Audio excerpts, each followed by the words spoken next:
Somewhere in your garage or under the hood of your car right now, there's a good chance you're running on a part made by a company that owed lenders over $10 billion it couldn't pay back. FRAM oil filters, Autolite spark plugs, Raybestos brakes, 25 brands in millions of American cars, all owned by one man. And yes, prosecutors say part of that money allegedly went toward a celebrity personal trainer. But that's not even the strangest line item. We'll get to the full list, 7 homes, 17 cars, in one very specific number that even prosecutors called out by name, and how a company that couldn't pay its own suppliers still found room in the budget for all of it. This isn't a story about a company that simply ran out of luck or got caught in a bad economy. Prosecutors say this one was built deliberately to look successful right up until the moment it collapsed, using paperwork that didn't hold up to a second look. And by the time anyone did look closely, the hole underneath it was already measured in billions of dollars. Patrick James founded First Brands in 2013 after renaming an existing company called Crown Group.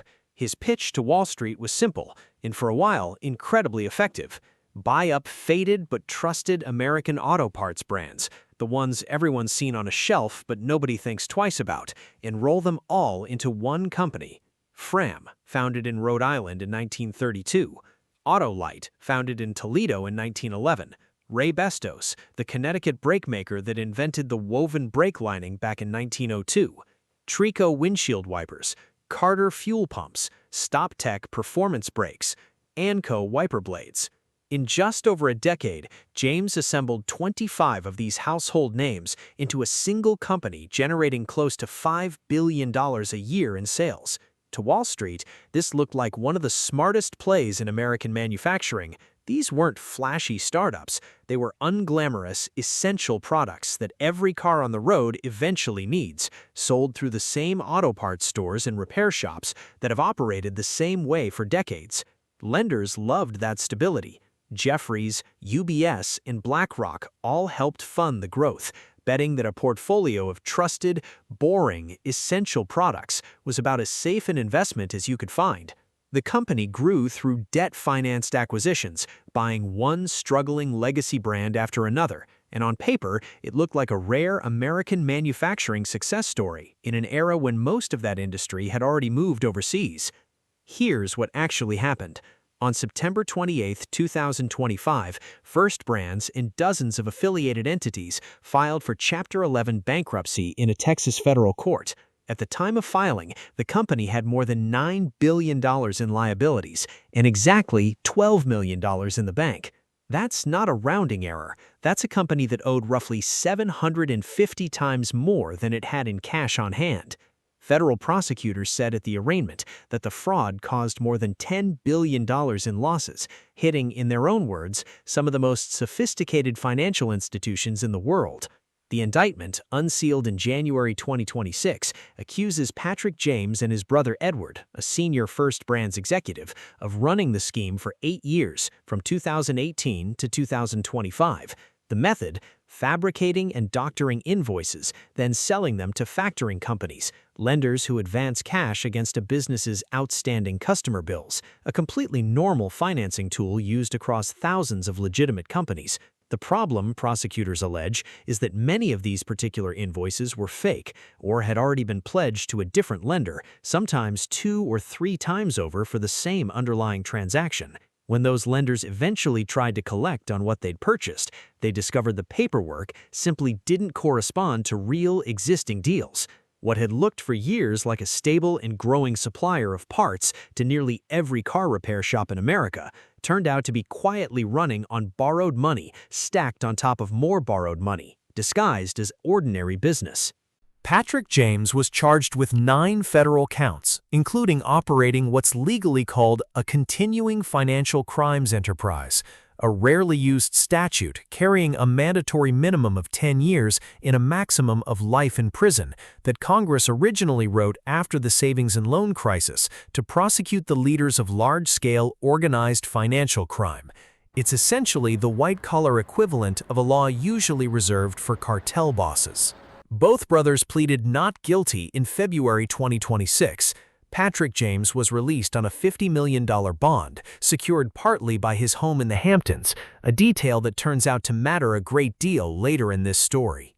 That Hamptons home is a good place to start because a separate civil lawsuit filed against Patrick James paints an unusually specific, almost surreal picture of where prosecutors and creditors say a portion of the money actually went. The lawsuit accuses him of transferring hundreds of millions of dollars out of the company to fund what it directly calls a lavish lifestyle, one that reportedly included 7 separate homes and 17 cars. Court filings allege $8 million went to a wellness company owned by his son-in-law. $2 million reportedly funded James's personal family office. At least $3 million covered the rent on his New York City townhouse alone. And in specific line items that read almost like a parody of executive excess, $500,000 for a personal chef and $150,000 for what the lawsuit literally describes as a celebrity personal trainer. Most of these transfers, according to the filing, happened between 2023 and 2025, the exact years the company was already running out of real cash to pay its own suppliers. None of this is proven in court yet. It's what the lawsuit alleges. But if true, it means while lenders were being handed fabricated paperwork and workers were about to lose their jobs, the company's founder was allegedly still finding room in the budget for a celebrity trainer. If you've made it this far, you're exactly who this channel is for. I dig into the actual numbers and court filings behind stories like this one, instead of just repeating headlines. Subscribing helps me keep doing that. No pressure, but I genuinely appreciate it.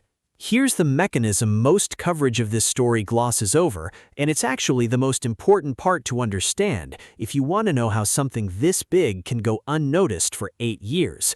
The financial tool at the center of this case is called factoring, and on its own, factoring is completely legal and extremely common, used across countless industries where customers pay slowly but suppliers need cash quickly. A company sells its unpaid customer invoices to a lender at a discount, gets cash today instead of waiting 60 or 90 days to get paid the normal way, and the lender collects from the customer later. Thousands of perfectly legitimate businesses run on exactly this mechanism every single day, and it's a completely ordinary part of how manufacturing and distribution companies manage cash flow. The alleged crime here was never using factoring itself. It was, prosecutors say, inventing invoices that didn't correspond to any real sale, or selling the exact same real invoice to 2 or 3 different lenders at once, so the company could keep collecting fresh cash to plug holes created by its own mounting hidden debt. According to the indictment, funds raised this way often weren't even used to pay the actual suppliers those fake invoices claim to represent.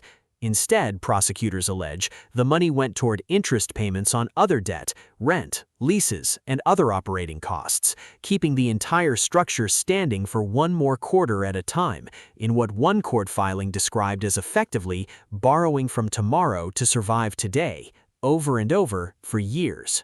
This is where the story becomes less about one man and more about a pattern that shows up across the entire private credit industry, well beyond auto parts.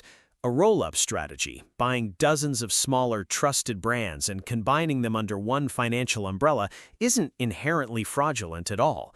Private equity and private credit firms do this constantly, completely legally, across nearly every industry you can name, from healthcare clinics to veterinary practices to, yes, auto parts.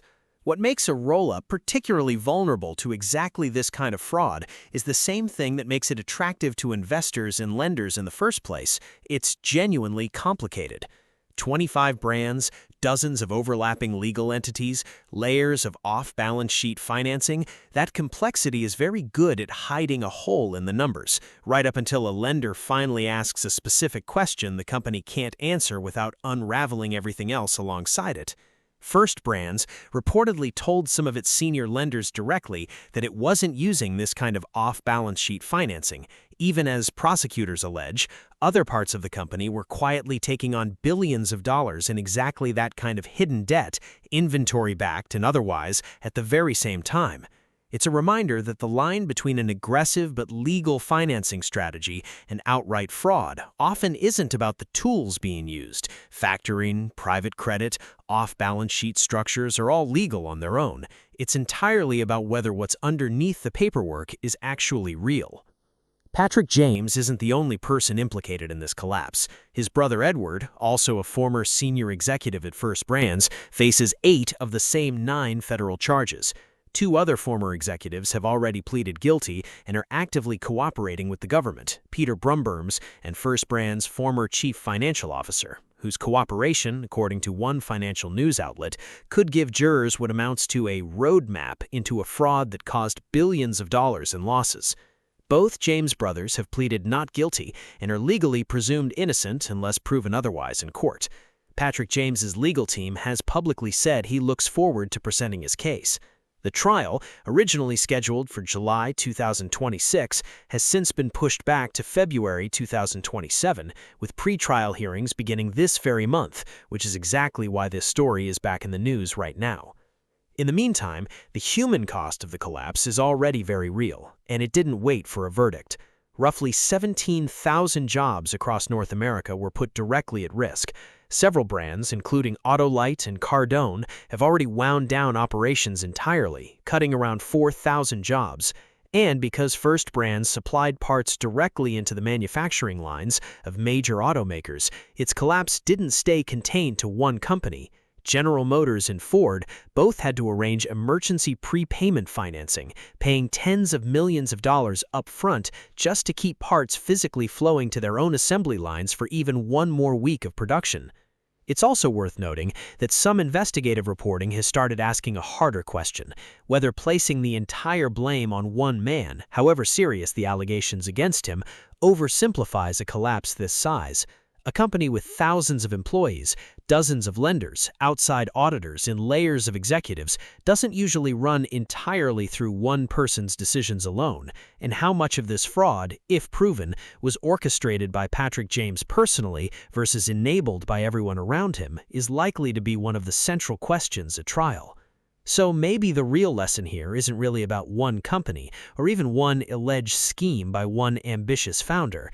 It's that some of the most boring, most trusted, most unremarkable names on the shelf at your local auto parts store, the ones nobody ever thinks to question, can be sitting on top of financial structures that nobody outside the company fully understands, including, allegedly, some of the world's most sophisticated lending institutions. We only find out how solid the foundation actually was once it's already collapsed, and by then, the people who paid for it aren't the executives with 7 houses, they're the 17,000 workers in the lenders left holding what's left. If you want to understand how companies like this actually work, not the headlines but the real mechanics behind them, that's exactly what this channel does every week. Subscribe if you want to keep seeing it.